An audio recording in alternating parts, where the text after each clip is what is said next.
Good morning.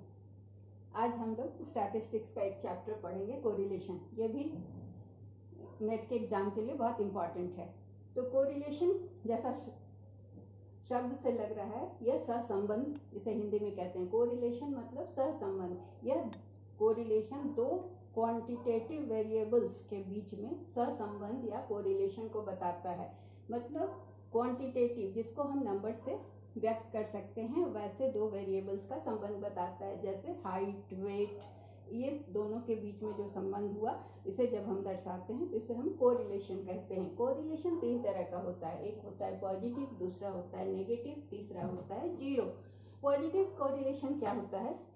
Positive correlation वह होता है जब दोनों वेरिएबल एक साथ समान दिशा में बढ़ते हैं। अगर बढ़ते हैं तो दोनों बढ़ते हैं।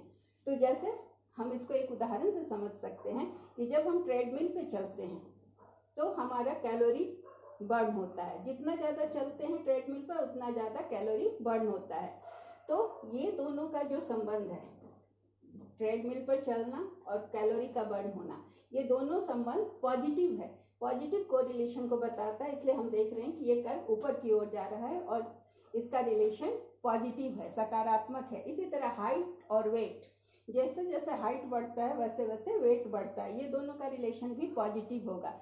हाइट और शू का साइज, ये भी पॉजिटिव कोरिलेशन है। जितना ज़्यादा हाइट उतना बड़ा शू का साइज होता है। तो इसे हम पॉजिटिव कोरिलेशन कहते हैं। दूसरा है नेगेटिव कोरिलेशन। बहुत सारा रिलेशन ऐसा होता है कि एक बढ़ता है तो दूसरा घटता है। जैसे प्राइस और डिमांड का भी एक रिलेशन है कि प्राइस बढ़ता है तो डिमांड घटती है। अब इसको हम दूसरे उदाहरण से समझते हैं। इसमें क्या होता है, दोनों वेरिएबल, क्वांटिटेटिव वेरिएबल, एक बढ़ेगा तो दूसरा घटेगा। जैसे ठंड बढ़ती है तो एसी का प्राइस गिरता है।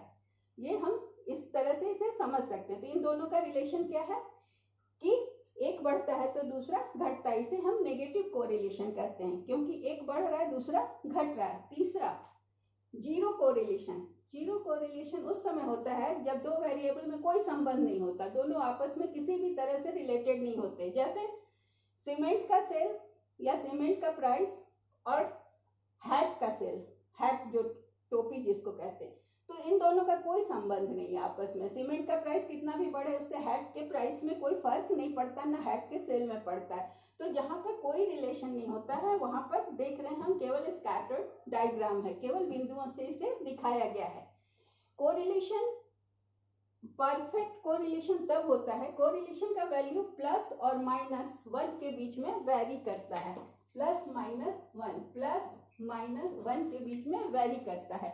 जब यह प्लस होता है, कोरिलेशन का वैल्यू +1 होता है, तब इसे हम परफेक्ट कोरिलेशन पॉजिटिव कहते हैं। परफेक्ट पॉजिटिव कोरिलेशन कब होता है? जब उसका वैल्यू +1 होता है। और जब कोरिलेशन का वैल्यू नेगेटिव होता है, -1 होता है, तब उसे हम परफेक्ट नेगेटिव कोरिलेशन कहते हैं। पर कोरिलेशन की डिग्रीज होती हैं। 3 डिग्री में कोरिलेशन होता है। इसका वैल्यू एक तो हम जान गए कि +-1 के बीच में होता है। अब डिग्री, हाई डिग्री का कोरिलेशन दो वेरिएबल में कब होता है? जब उनका वैल्यू, हम कोरिलेशन को कैलकुलेट करते हैं तो उसे कोएफिशिएंट ऑफ कोरिलेशन